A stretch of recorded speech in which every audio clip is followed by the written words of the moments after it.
ஐயா, இன்னும் கொஞ்ச நாள்ல தேர்தல் வரப்போகுது. இந்த வாட்டி உங்களோட ஓட்டு யாருக்கு? சின்ன சின்ன வேலைகளை செஞ்சுக்கிட்டு நிரந்தர வருமானம் இல்லாம ரொம்ப கஷ்டப்பட்டேன். அப்பதான் நம்ம மோடி ஐயா சாலையோரம் தொழில் செய்யறவங்களுக்கு எல்லாம் கடன் தர்றாருன்னு கேள்விப்பட்டேன். இப்ப நான் வாழ்ற வாழ்க்கை மோடி ஐயா கொடுத்த கேரண்டி. இந்த தேர்தல்ல மோடி ஐயா தான் ஜெயிப்பாரு. இது நான் கொடுக்குற கேரண்டி. தாமரைக்கு வாக்களியுங்கள், பாஜகவை வெற்றி பெறச் செய்யுங்கள்.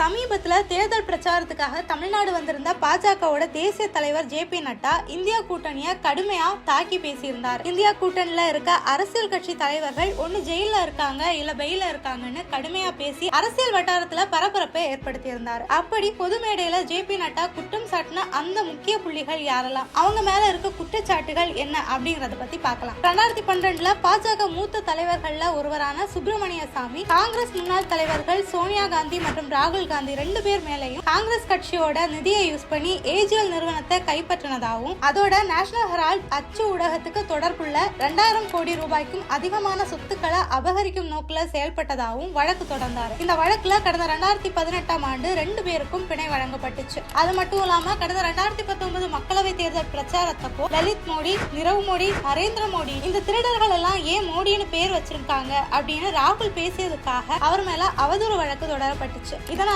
கடந்த 2023 ஆண்டு மார்ச் மாதம் மக்களவையில இருந்து தகுதி நீக்கம் செய்யப்பட்டாரு ராகுல். இந்த வழக்குல கடந்த பிப்ரவரி 20 அவருக்கு ஜாமீன் வழங்கப்பட்டுச்சு. அடுத்ததா தமிழ்நாடு காங்கிரஸ்ல பெரும் புள்ளிகளா இருக்க ப. சிதம்பரம் மற்றும் அவரது மகன் கார்த்தி சிதம்பரம் 2 பேருக்கும் ஐஎன்எக்ஸ் மீடியா வழக்குல ஜாமீன் வழங்கப்பட்டிருக்கு. சிதம்பரம் மத்திய நிதித்துறை அமைச்சரா இருந்த காலகட்டத்துல ஐஎன்எக்ஸ் மீடியாவுக்கு வரம்பு மீறி, அதாவது 90 மடங்கு அதிகமான நிதியை வெளிநாட்டில இருந்து திரட்ட அனுமதி அளித்த குற்றத்துக்காக கடந்த 2019 ஆகஸ்ட் மாதம் கைது செய்யப்பட்டு சிறப்பு நீதிமன்ற உத்தரவுப்படி திகார் சிறையில அடைக்கப்பட்டிருந்தார். பின்னர் அதே வருடம் அக்டோபர் மாதம் அவருக்கு நிபந்தனைகள் உடனான ஜாமீன் கொடுக்கப்பட்டுச்சு. ஐஎன்எக்ஸ் மீடியா நிறுவனத்துக்கு அந்நிய முதலீட்டு செலவை குறைச்சு கட்ட உதவி செஞ்சதுக்கும் அதுக்காக 10 லட்சம் ரூபாய் அந்த நிறுவனத்துக்கிட்ட இருந்து முறைகேடா வாங்கினதுக்குமா கார்த்தி சிதம்பரம் மேல தொடரப்பட்ட வழக்குல 2018 நிபந்தனை ஜாமீன் கொடுக்கப்பட்டுச்சு. ஜம்மு காஷ்மீர் கிரிக்கெட் சங்கத்துல நிதி முறைகேட்டுல ஈடுபட்டதா ஜம்மு காஷ்மீர் முன்னாள் முதல்வரும் இப்போ இந்தியா கூட்டணியில இருக்க ஜம்மு அண்ட் காஷ்மீர் தேசிய மாநாட்டோட தலைவருமான 86 வயது ஃபரூக் அப்துல்லா மேல பண மோசடி வழக்குல கடந்த 2018 ஆண்டுல பெயில் வழங்கப்பட்டுச்சு. ஆனா இப்ப வரைக்கும் அந்த வழக்குல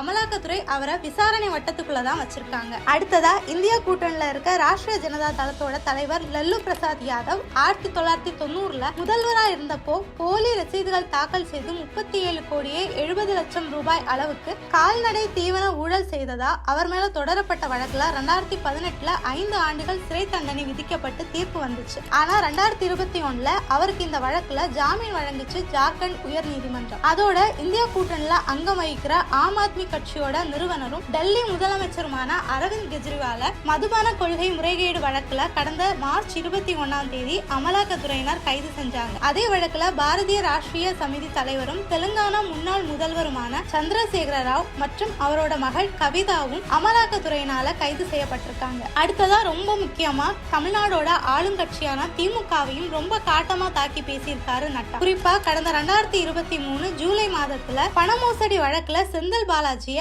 அமலாக்கத்துறை கைது செய்யப்பட்ட நிலையில அவர் இப்போ நீதிமன்ற காவல்ல இருக்காரு. அதே போல கடந்த டிசம்பர் சொத்து குவிப்பு வழக்குல விசாரணைக்கு உட்படுத்தப்பட்ட அமைச்சர் பொன்முடியோட தண்டனை இப்போ நிறுத்தி வைக்கப்பட்டிருக்கு. இதுதான் ஜே.பி. நட்டா அடுக்கி வைத்த பெரும் புள்ளிகளுக்கு பின்னாடி இருக்க வழக்கு பின்னாடி. நட்டாவோட இந்த ஓபன் குற்றச்சாட்டுகள் தொகுதிகள்ல பாஜகவுக்கு வாக்குகளை குவிக்குமாங்கிறத பொறுத்திருந்து பார்க்கலாம்.